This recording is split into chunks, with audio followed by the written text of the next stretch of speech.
Hi பானிடெக் சேனலின் அன்பான வணக்கங்கள். இந்த செக்ஷனில் வந்து நம்ம சீமோகோட் ரிலேயில் வந்து ப்ராஃபினெட் கான்ஃபிகரேஷன் எப்படி பண்ணுறதுன்னு பார்க்க போகிறோம். இதில் வந்து நம்ம ஃபஸ்ட்டு டாபிக் வந்து ப்ராஃபினெட்டில் வந்து எது ரிசீவிங் சென்டிங் சிக்னல்ன்ட்டு பார்க்கலாம். செகண்ட் வந்து சிக்னல் லிஸ்ட்டு பார்ப்போம். தேர்டு வந்து ஸ்கிமேட்டிக் டயக்ராம். ஃபோர்த் வந்து ப்ராஃபினெட் கான்ஃபிகரேஷன் சாஃப்ட்வேரில் எப்படி கான்ஃபிகர் பண்ணுறதுன்னு பார்க்கலாம். ஸோ இந்த டாபிக்ஸ்லாம் நம்ம ஒன் பை ஒன் பார்க்கலாம். ஃபஸ்ட்டு பார்த்தீங்கன்னா ப்ராஃபினெட்டில் வந்து எது ரிசீவிங் அண்ட் சென்டிங் சிக்னல் வந்து நம்மளுக்கு தெரியணும் ரிலேட் டு டிசிஎஸ்.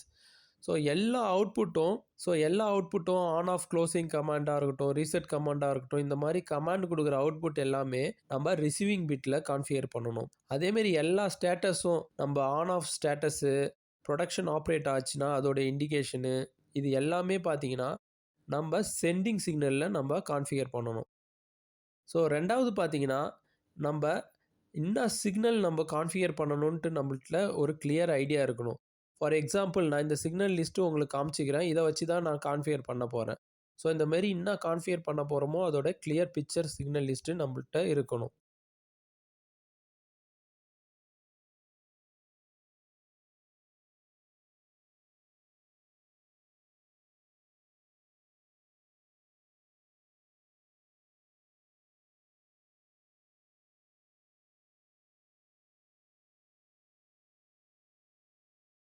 இப்போ அடுத்தது பார்த்தீங்கன்னா, நம்மள்ட்ட வந்து இந்த ஸ்கீமேட்டிக் டயக்ராம் படி நம்ம அந்த சிக்னல் லிஸ்ட்லாம் நம்ம மார்க் பண்ணி வச்சுக்கணும். கரெக்டாக எந்த சிக்னல் லிஸ்ட்டு இந்த ஹார்ட்வேர் டயக்ராம் கூட மேட்ச் ஆகுதுன்ட்டு. அந்த மாரி நம்ம மேட்ச் பண்ணி வச்சுக்கிட்டா தான் நம்மளுக்கு வந்து கான்ஃபிகர் பண்ணக்குள்ள நம்மளுக்கு தப்பு இல்லாமல் கான்ஃபிகர் பண்ணலாம்.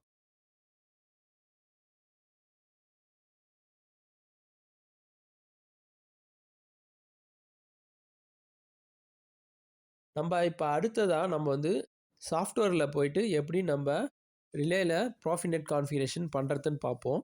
ஃபஸ்ட்டு பார்த்தீங்கன்னா இந்த சாஃப்ட்வேர் ஓப்பன் பண்ணி வச்சுங்க. இதில் வந்து நீங்கள் பராமீட்டர்ஸ்குள்ளே போகணும். அதில் பார்த்தீங்கன்னா ப்ராஃபினெட் பராமீட்டர்ஸ்னு இருக்கும். அதை கிளிக் பண்ணிங்கன்னா இதில் வந்து ஐபி செட்டிங்ஸை நம்ம ஃபஸ்ட்டு செக் பண்ணணும். இந்த ஐபி செட்டிங்ஸ் வந்து நம்ம டிசிஎஸ் கூட இந்த டிவைஸுக்கு கரெக்டாக மேட்ச் ஆகுதான்னு பார்த்துக்கணும். ரெண்டாவது வந்து நம்ம இந்த ஸ்டேஷனில் போயிட்டு இந்த டிவைஸ் நேம் வந்து கரெக்டாக டிசிஎஸ் நேமோட மேட்ச் ஆகுதான்னு பார்க்கணும். இந்த பர்டிகுலர் ரிலேக்குன்னு ஒரு நேம் கொடுத்துருப்பாங்க, அது கரெக்டாக மேட்ச் ஆகுதான்னு பார்க்கணும். அதேமாரி இந்த என்ஷூர் த ஓவர் ரைட்டிங்ன்ற அந்த டிவைஸில் வந்து எனேபிள் டிக் இருக்கான்னு பார்க்கணும். நம்ம டிக் இருந்தால் தான் இந்த டிவைஸ் நேமும் இந்த ப்ராஃபினெட் நேமும் ஒரே நேமாக இருக்கும். இல்லைனா ரெண்டும் வெவ்வேறு நேமாக இருக்கும். இப்போ நம்ம இந்த ப்ராஃபினெட் நேம் வந்து எப்படி சேஞ்ச் பண்ணலான்ட்டு பார்ப்போம். இப்போ இதுக்கு வந்து பார்த்தீங்கன்னா நீங்கள் வந்து டிவைஸ் கான்ஃபிகரேஷனுக்கு ஃபஸ்ட்டு போகணும். அதை கிளிக் பண்ணிவிட்டு அதில் பேஸ் யூனிட்டை வந்து கிளிக் பண்ணிங்கன்னா நம்மளுக்கு வந்து டிவைஸ் ஓவர் வியூவில் வந்து இந்த நேம் வந்து டிஸ்பிளே ஆகும். அதில் வந்து டபுள் கிளிக் பண்ணோன்னா நம்மளால் நேமை வந்து சேஞ்ச் பண்ண முடியும். அதில் வந்து நம்ம டபுள் கிளிக் பண்ணால் நம்மளால் நேம் சேஞ்ச் பண்ண முடியும். ஒன்ஸ் நீங்கள் நேம் சேஞ்ச் பண்ணிட்டு மவுஸ் எடுத்துகிட்டு வந்து எட்டை வந்து கிளிக் பண்ணிங்கன்னா அந்த நேம் சேஞ்ச் ஆகிடும். இப்போ வந்து நம்ம இங்கே சேஞ்ச் பண்ணது வந்து ப்ராஃபினெட்டில் வந்து நேமில் வந்து சேஞ்ச் ஆகிடுச்சான்னு ஒரு வாட்டி என்ஷூர் பண்ணிப்போம்.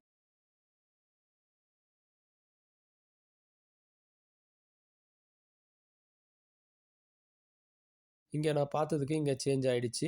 இப்போ நான் அடுத்தது பார்த்தீங்கன்னா நான் சிக்னல் அவுட்புட் கான்ஃபிகரேஷன் வந்து நான் பண்ண போகிறேன்.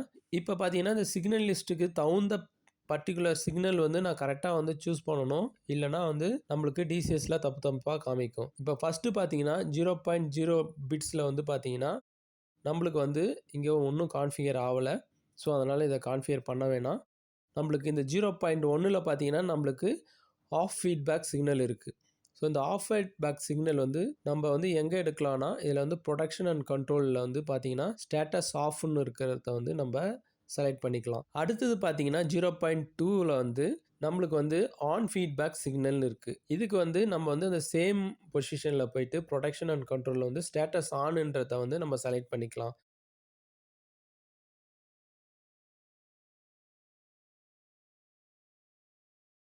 அடுத்தது பார்த்தீங்கன்னா 0.3ல் வந்து பார்த்தீங்கன்னா ஓவர்லோட் வார்னிங்னு இருக்குது. இந்த ஓவர்லோட் வார்னிங் எங்கே எடுக்கலான்ட்டு நான் சர்ச் பண்ணி பார்க்குறேன்.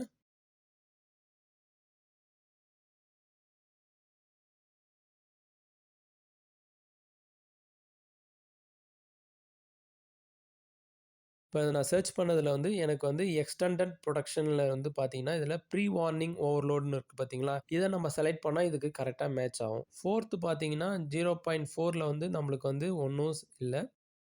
0,5ல் பார்த்தீங்கன்னா ரிமோட் மோட் செலக்ஷன் இருக்குது. ஸோ இதுக்கு பார்த்தீங்கன்னா நம்ம ஸ்டேட்டஸில் போனால் நம்மளுக்கு இதில் வந்து ரிமோட் மோடுன்னு ஒன்று இருக்கும். அதை நம்ம செலக்ட் பண்ணிக்கலாம்.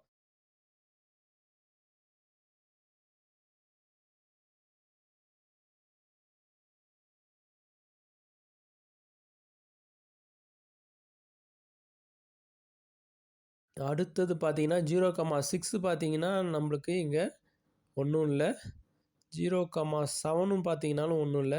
அடுத்தது பார்த்தீங்கன்னா 1,0லையும் பார்த்தீங்கன்னாலும் ஒன்றும் இல்லை. 1,1ல் பார்த்தீங்கன்னா டெஸ்ட் பொசிஷன் சிக்னல் இருக்குது. இதுக்கு வந்து நம்ம எந்த சிக்னல் நம்ம இதுக்கு ப்ராப்பராக மேட்ச் பண்ணலான்ட்டு நம்ம சர்ச் பண்ணி பார்ப்போம்.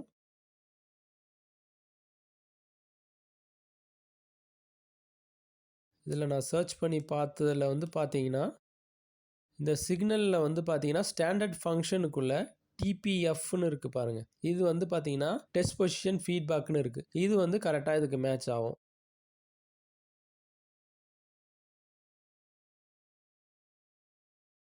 அடுத்தது பார்த்தீங்கன்னா 1,2 பார்த்தீங்கன்னா இது வந்து Q1 ஸ்டேட்டஸ்.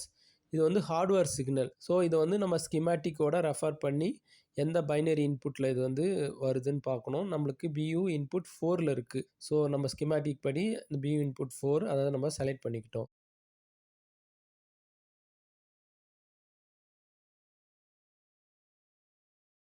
அடுத்தது பார்த்தீங்கன்னா 1,3 பார்த்தீங்கன்னா இன்டர்லாக் ஸ்டேட்டஸ் சிக்னல். இது பார்த்தீங்கன்னா நம்மளுக்கு சேம் ஹார்ட்வேர் சிக்னல் தான் BU இன்புட் 3.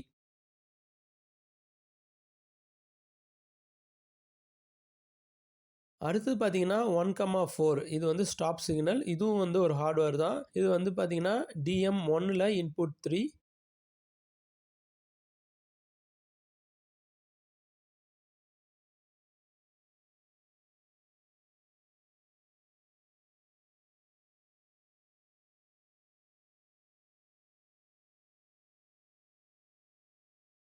அடுத்தது பார்த்தீங்கன்னா 1,5 இது வந்து ஃபார்வர்ட் ஸ்டேட்டஸ் சிக்னல். இதுவும் DM இன்புட் 3.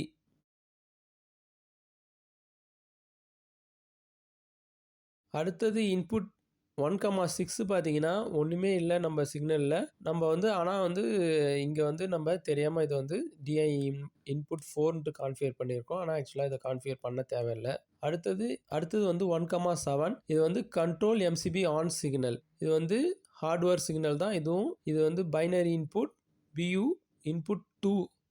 ஸோ அந்த கரஸ்பாண்டிங் சிக்னல்லாம் நம்ம கான்ஃபிகர் பண்ணிட்டோம். அடுத்தது பார்த்தீங்கன்னா நம்ம அனலாக் வேல்யூ கான்ஃபிகரேஷன் பண்ண போகிறோம். அதாவது மெஷர்மெண்ட் வேல்யூ. ஃபஸ்ட்டு வந்து பார்த்தீங்கன்னா 2,3ல் வந்து பார்த்தீங்கன்னா கரண்ட்டை வந்து பர்சன்டேஜில் மெஷர் பண்ணுறது எவ்வளோ லோட் பர்சன்டேஜ் போகுதுன்ட்டு. இதுக்கு வந்து நம்ம மெஷர்மெண்ட் பிளாக்குள்ளே போகணும். அதுக்குள்ளே போனீங்கன்னா இந்த மேக்ஸிமம் கரண்ட் இன் பர்சன்டேஜ்னு இருக்குது பாருங்கள், IS பர்சன்டேஜ். இதை நம்ம செலக்ட் பண்ணால் கரெக்டாக இருக்கும். அடுத்தது பார்த்தீங்கன்னா 4,5 இது வந்து பார்த்தீங்கன்னா கரண்ட்டோடைய ஆம்ப்ளிடியூட் சிக்னலை நம்ம வந்து மெஷர்மெண்ட்டுக்கு எடுக்க போகிறோம். இதுக்கு வந்து பார்த்தீங்கன்னா நம்ம வந்து மெஷர்மெண்ட்லேயே அதே பிளாக்கில் போயிட்டு மேக்ஸிமம் கரண்ட் இன் ஆம்பியர்னு இருக்கு பாருங்கள். இதை செலக்ட் பண்ணால் கரெக்டாக இருக்கும்.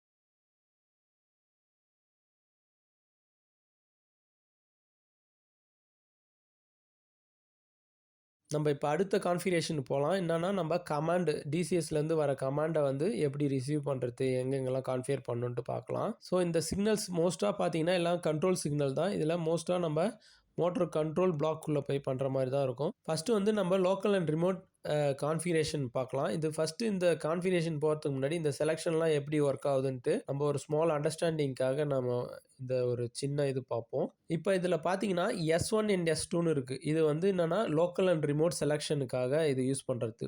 இப்போ இதை வந்து நான் கொஞ்சம் டீப்பராக எக்ஸ்பிளைன் பண்ணுறேன் பாருங்கள். இப்போ இந்த S1ன்றது டெஸ்ட் அண்ட் சர்வீஸ் செலெக்ஷன். S2ன்றது லோக்கல் அண்ட் ரிமோட் செலெக்ஷன். இப்போ வந்து நம்ம மோட்டர் மாடியூல் வந்து டெஸ்ட் பொசிஷன்லையும் அதேமாதிரி செலக்டர் சுவிட்ச் வந்து லோக்கல்லையும் இருந்துச்சுன்னா லோக்கல் 1 வந்து ஆக்டிவேட் ஆகும். அதே வந்து மாடியூல் வந்து டெஸ்ட் பொசிஷன்லையும் ரிமோட்டில் இருந்துச்சுன்னா என்ன ஆகும்னா லோக்கல் 2 வந்து ஆக்டிவேட் ஆகும். இப்போ நம்ம மாடியூல் வந்து சர்வீஸில் இருக்குதுன்னு வச்சுங்க. அப்போ வந்து நம்ம செலக்டர் பொசிஷன் வந்து லோக்கலில் இருந்ததுன்னா லோக்கல் 3 வந்து ஆக்டிவேட் ஆகும். அதுவே நம்ம மாடியூல் வந்து சர்வீஸ்லேயும் செலெக்ஷன் சுவிட்ச் வந்து ரிமோட்லேயும் இருந்ததுன்னா நம்மளுக்கு வந்து ரிமோட் மோடு ஆக்டிவேட் ஆகும். நம்மளுக்கு வந்து இப்போ இந்த சர்வீஸ் வந்து நம்ம எதை வந்து எடுத்துக்கிறோன்னா இந்த பைனரி இன்புட்டு வந்து எடுத்துக்கிறோம். BIM1 வந்து அது சர்வீஸ்ன்னு இருக்குது. அதை வந்து நம்ம கான்ஃபிகர் பண்ணிக்க போகிறோம். அதேமாரி ரிமோட் மோடு பார்த்தீங்கன்னா நம்மளுக்கு வந்து DCSலேருந்து தான் ரிமோட் மோடு இருக்குது. ஸோ அப்போ ரிமோட் மோட் கொடுக்கலன்னா அது ஆட்டோமேட்டிக்காக லோக்கல் மோடுக்கு போயிடும். ஸோ அந்த ரிமோட் மோடு வந்து எதுலேருந்து எடுக்கணும்னா கான்ஃபிகரேஷன்லேருந்து ரிசீவிங் பிட்டு 0.5ல் வந்து நம்ம கான்ஃபிகர் பண்ணணும்.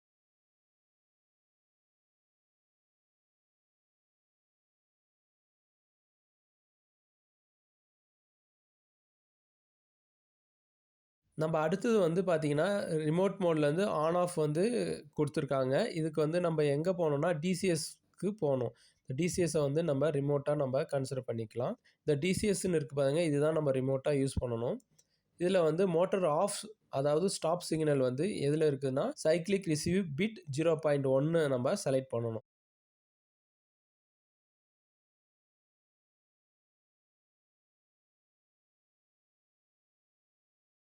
அதேமாரி மோட்டர் ஆன் ஆர் ஸ்டார்ட் கமாண்டுக்கு வந்து எங்கே பண்ணணும்னா, சைக்ளிக் ரிசீவ் பிட் 0.2 வந்து நம்ம செலக்ட் பண்ணணும்.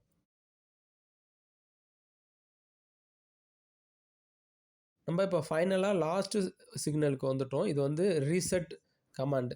DCSலேருந்து நம்ம ரிலேவை ரீசெட் பண்ணுற கமாண்ட். இது வந்து பார்த்தீங்கன்னா, இது எங்கே இருக்குன்னா, இது ஸ்டாண்டர்ட் ஃபங்க்ஷனுக்குள்ளே நம்மளுக்கு டெஸ்ட் பார் ரீசெட் டாபிக் இருக்கும். அதுக்குள்ளே பார்த்தீங்கன்னா, ரீசெட் 1ன்னு இருக்குது பார்த்தீங்களா, இங்கே நம்ம இதை கான்ஃபிகர் பண்ணிக்கலாம். நம்ம என்ன செலக்ட் பண்ணணும்னா, சைக்ளிக் ரிசீவ் பிட் 0.6 நம்ம செலக்ட் பண்ணிக்கலாம்.